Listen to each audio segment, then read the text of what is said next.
Movie शुरू होती है और हमें एक प्रेग्नेंट लेडी दिखाई जाती है जिसका नाम नतालिया होता है और तब ही उसकी डिलीवरी का टाइम भी आ चुका होता है और उस वक्त नतालिया की मदर अलीना भी उसके साथ होती है। नतालिया की तबीयत खराब होना शुरू हो जाती है और उसकी माँ फौरन उसे हॉस्पिटल ले जाती है, लेकिन रात काफी हो चुकी होती है इसलिए हॉस्पिटल में ज्यादा डॉक्टर अवेलेबल नहीं होते। लेकिन वहाँ पर एक नर्स होती है जो उसकी डिलीवरी कर देती है और नतालिया का बच्चा पैदा हो जाता है। लेकिन सब उस बच्चे को देखकर काफी हैरानो परेशान हो जाते हैं क्योंकि उन लोगों को उस चीज पर यकीन नहीं आ रहा था जो वो देख रहे थे, क्योंकि बच्चा पैदा होते ही हवा में फ्लाई करना शुरू हो जाता है। नतालिया भी ये देखकर काफी हैरान हो जाती है और वो अपनी मदर को कहती है कि हमारे यहाँ एक एंजल बच्चे की पैदाइश हुई है। लेकिन नतालिया की मदर एक समझदार और एक्सपीरियंस लेडी होती है और वो फौरन समझ जाती है कि बच्चा अब नॉर्मल है और ऐसा ही होता है क्योंकि वो बच्चा विदाउट ग्रेविटी पैदा होता है। वो लोग काफी पुअर प्रोटेक्टेड लोग होते हैं और फौरन हॉस्पिटल को छोड़कर चले जाते हैं, जबकि नर्स उन्हें काफी समझा रही होती है कि अभी उनके जाने का टाइम नहीं हुआ, लेकिन वो उसकी नहीं मानते और अपने घर आ जाते हैं।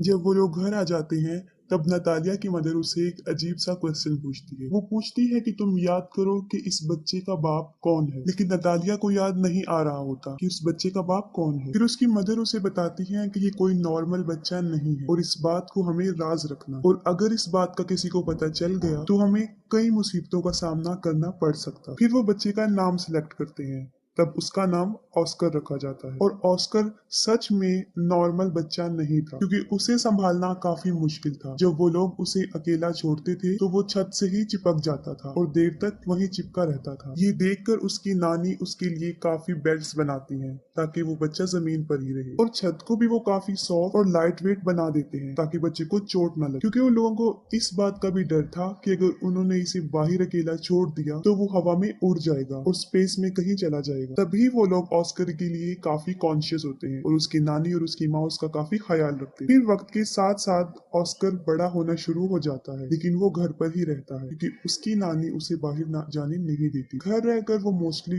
टीवी पर सुपरमैन के कार्टून्स देखा करता था और वो खुद भी ये इमेजिन करता था कि वो भी एक सुपर हीरो है। फिर ऑस्कर कई दफा अपनी मदर नतालिया से ये पूछता है कि वो लोग उसे बाहर जाने क्यों नहीं देते, लेकिन वो उसकी बात को इग्नोर कर देते हैं। ऑस्कर खिड़की से बाहर कई दफा लोगों को देखता रहता था और अपने जैसे बच्चों को भी जो स्कूल जा रहे होते हैं, और हसरत भरी निगाहों से खेलते हुए बच्चों को देखता था और आजाद जिंदगी को बहुत मिस करता था। वो ये सोचता था कि वो शायद हमेशा के लिए यहाँ कैद में ही रहेगा। फिर एक दिन ऑस्कर घर की इस कैद से तंग आकर खिड़की से बाहर जाने की कोशिश करता है, लेकिन उसकी नानी उसको देख लेती है और वो काफी गुस्से में आ जाती है। ये इंसिडेंट देखने के बाद उसकी नानी सारी विंडोज को सील कर देती है और ऑस्कर को समझाती है कि वो कभी भी इस घर से बाहर नहीं जाएगा, ना उन बच्चों की तरह जो स्कूल जाते हैं, और वो घर पर ही रहकर पढ़े। ये सुनकर ऑस्कर की मदर काफी गुस्से में आ जाती है और कहती है कि कब तक हम इसको इस कैद खाने में रखेंगे, एक ना एक दिन इसने बाहर जाना है। फिर ऑस्कर की मदर उसके लिए एक जैकेट लेकर आती है जिसकी पॉकेट्स में वो 2 पत्थर रखती है ताकि वो उड़ ना सके। वो अपनी मदर की बात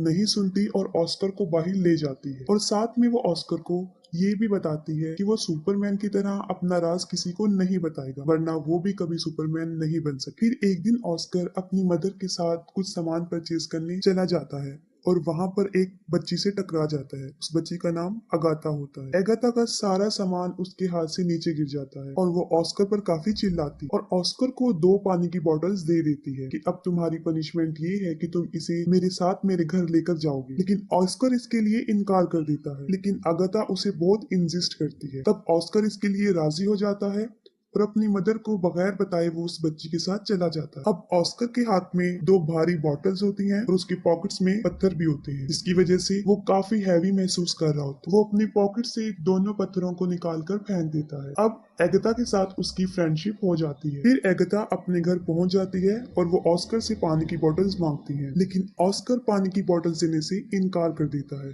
क्योंकि उसे पता होता है कि अगर उसने ये पानी की बोतल उसे दे दी तो वो हवा में उड़ जाएगा। क्योंकि एगता ना समझ होती है और वो ऑस्कर से बोतल छीन लेती है। जैसे ही वो ऑस्कर से बोतल लेती है वो हवा में उड़ जाता है। वो जगह चारों तरफ से काफी बंद होती है, इसलिए ऑस्कर ज्यादा ऊंचा नहीं उड़ता। एगता ये देखकर काफी हैरान हो जाती है और चिल्लाकर उसे सुपरमैन कहती है। ऑस्कर उससे हेल्प मांगता है। ये सुनकर एगता फौरन अपने रूम में जाती है और अपना एक पिंक कलर का बैग उठाकर लाती है जो पत्थरों से भरा होता है, और उनका आइडिया ये था कि इन पत्थरों को वो अपनी पॉकेट्स में रखेगा जो कि एक एक अच्छा आइडिया था। उनका ये प्लान अच्छा साबित होता है और ऑस्कर नीचे आ जाता है। फिर उनकी गहरी दोस्ती हो जाती है। फिर ऑस्कर एगाथा को कहता है कि तुम प्रॉमिस करो कि इस बात को सीक्रेट रखोगी और किसी को नहीं बताओ। और दूसरी तरफ ऑस्कर के गायब होने की वजह से उसकी मदर और उसकी नानी काफी परेशान होती हैं। वो उसे काफी ढूंढती हैं और वो ये सोच लेती हैं कि वो शायद हवा में उड़ गया है, क्योंकि जो पत्थर उसकी मदर ने उसकी पॉकेट में रखे होते हैं वो उन्हें जमीन पर गिरे हुए मिलते हैं। फिर ऑस्कर उसी बैग के साथ जो एगाथा ने उसे दिया था घर आ जाता है और अपनी मदर को एगाथा के बारे में बताता है। फिर उसकी मदर उससे पूछती है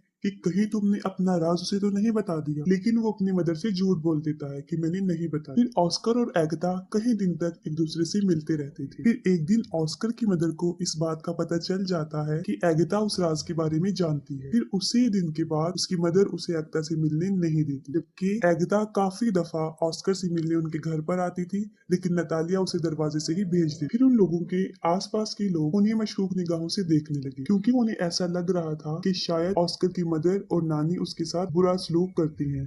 तभी वो उसे घर से ज्यादा बाहर आने नहीं देती और वो स्कूल भी नहीं जाती। फिर इस बारे में वो पुलिस को बता देती। फिर अगले दिन पुलिस उनके घर आ जाती है और उन लोगों को वार्न करती है कि वो ऑस्कर को कल से स्कूल भेजे, और मजबूरन उन लोगों को ऑस्कर को स्कूल भेजना पड़ा। फिर ऑस्कर की मदर उसके साथ स्कूल जाती है और उन्हें इस बात का भी ख्याल आ जाता है कि ऑस्कर एक नॉर्मल लाइफ नहीं जी सकता। फिर वो ऑस्कर को ले आते हैं और उनकी आंखें आंसुओं से भर जाती हैं। उसकी मदर इस सारी बात को समझ जाती है और वो घर छोड़ने का फैसला करते हैं। फिर वो अपने घर को छोड़कर बहुत दूर एक जगह पर रहना शुरू कर देते हैं। काफी साल गुजर चुके होते हैं।